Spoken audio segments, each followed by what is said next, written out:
Mrs. P, a 44-year-old female from Tiruvannamalai, uh, homemaker by profession, presented to emergency department with complaints of fever with chills for the past 1 week. History of presenting illness: she was apparently well till around 7 days back when she developed fever, high grade with chills, intermittent, with the highest documented temperature of 101 degree with no diurnal variations. There was no localizing symptoms associated with the same, no complaints of cough, expectoration, breathing difficulty, dysuria, vomiting, abdominal pain, headache, seizures noted. No history of previous loss of weight, loss of appetite, no recent history of travel noted. Where is she from? Tiruvannamalai, sir. For this complaint, she had visited multiple local hospitals and clinics nearby. She has taken antibiotics with cefixime for 3 days and then doxycycline for the next. However, her fever was still persisting when she presented to us. Past history: no known comorbidities, no history of complementary or alternate medicine intake, history of vaginal hysterectomy in 2021, and history of blood transfusion during the same procedure in 2021. Personal history: surgical menopause, no history of loss of weight, loss of appetite, non-vegetarian by diet. On examination, her pulse rate was 118 per minute with a BP of 100 by 60. Respiratory rate was 18 per minute, saturation of 98%, and at presentation to ED, she had a temperature of 100 degree Fahrenheit. GCS was 15, GRBs was 143. On general examination, she was noted to have pallor, no clubbing, lymphadenopathy, fetal edema, no features of distress were noted. She was noted to have an eschar on her left shoulder. On systemic examination, significant findings were: chest showed bilateral interscapular and intrascapular crepitations, and per abdomen, liver span was 16 centimeter and spleen was palpable 4 centimeter below the costal margin. CNS, there were no focal neurological deficits. At this point, what are the most common differentials? Like usual, most common differentials thought of were tropical illnesses in view of the eschar, scrub typhus, spotted fever, or any other insect bite was considered. However, Is the fever with hepatosplenomegaly? Yeah, yes. How long do you see? One- Splenomegaly in scrub typhus? Sorry, sir. You often see splenomegaly in scrub typhus. No. It's a very common disease. Yes, sir. Scrub typhus is common, but splenomegaly is not common. But the scrub typhus was considered significant because of the eschar. It was a classical eschar which was on her left shoulder, which is why it was put up higher up in the list. Yeah, And the erythematous rash. Sorry, sir. She had Erythematous. erythematous No, rash. no erythematous rash. No other rash. Only that eschar alone was there on Why it. did you die from spotted fever? That's sort of curiosity. Other differentials for an eschar, spotted fever is also considered, though it is much lower down on the list, and bites are also considered. So, hepatosplenomegaly, it is only 1 week history of duration of the fever, and splenomegaly was not something that she had. I mean, there was no abdominal discomfort, no dragging sensation, nothing of the features that she complained of when she came.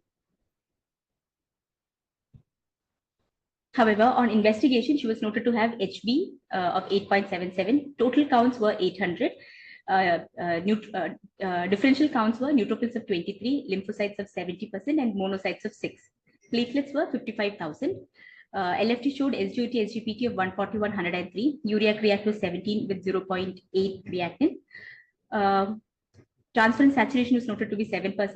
Ferritin was normal. Smear showed a normocytic normochromic pattern with poikilocytes, ovalocytes, and reactive lymphocytes. Vitamin B12 and TSH was normal. BBVs was negative and scrub typhus was positive. So now her current presentation is fever with hepatosplenomegaly with pancytopenia with infection suggestive of scrub typhus. So in view of a fever, hepatosplenomegaly, more sinister possibilities were considered. Routine evaluation like chest X-ray, ultrasound was all done, which was not showing anything significant. So we went ahead and did a bone marrow. The bone marrow was showing, smear was showing immature mononuclear cells. The biopsy was showing hypercellular marrow with B lymphoproliferative disorder, which could fit in with hairy cell leukemia.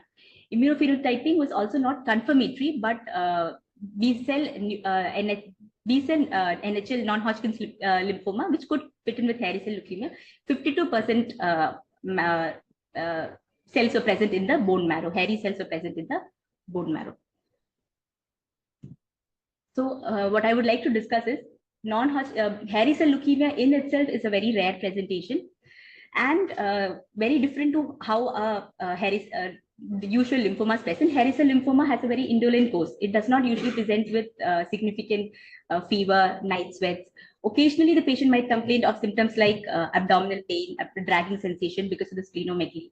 Other than that, most patients present with a superimposed infections, mostly because of the neutropenia that is associated with, or because of the low platelets, bleeding manifestations can also be noticed.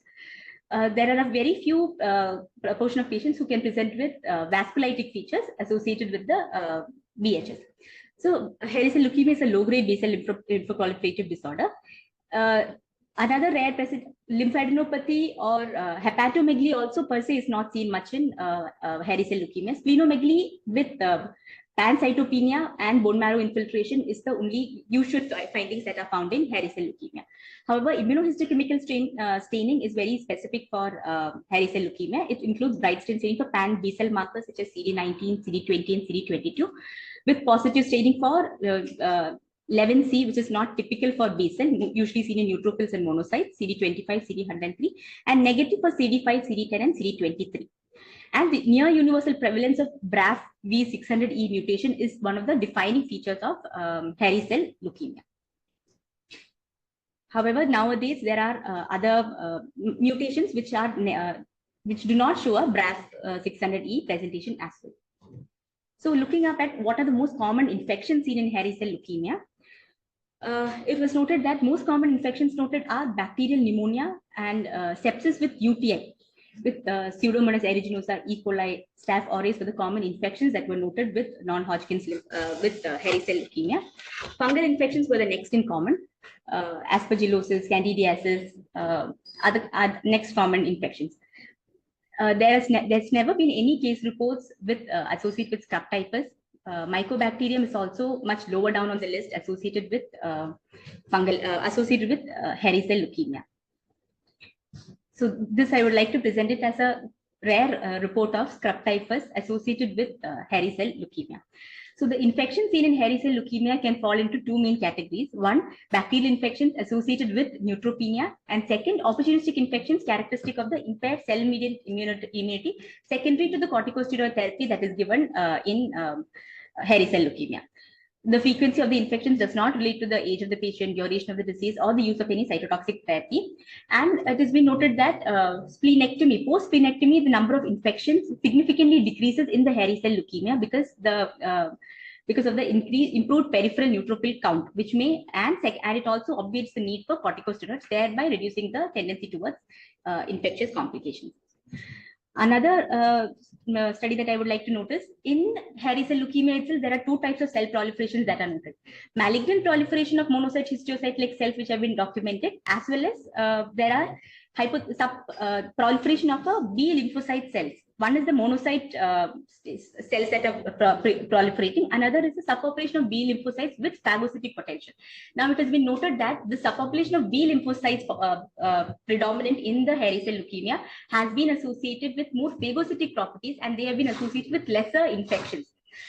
So that is one positive feature of hairy cell leukemia. That decreases the risk of infections in these populations because of the presence of IgM-C receptors and surface immunoglobulins noted on this subset of B-cell lymphocytes.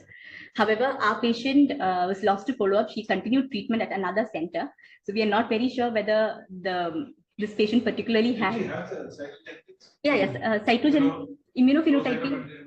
Flow cytometry and all were not done, so they continued treatment at another hospital. Only that IPT was done on the bone marrow, which was suggestive of could fit in with hairy cell leukemia, is what the final report had come with. It was also not confirmatory. 52% suggestive of hairy cell leukemia is what had come up.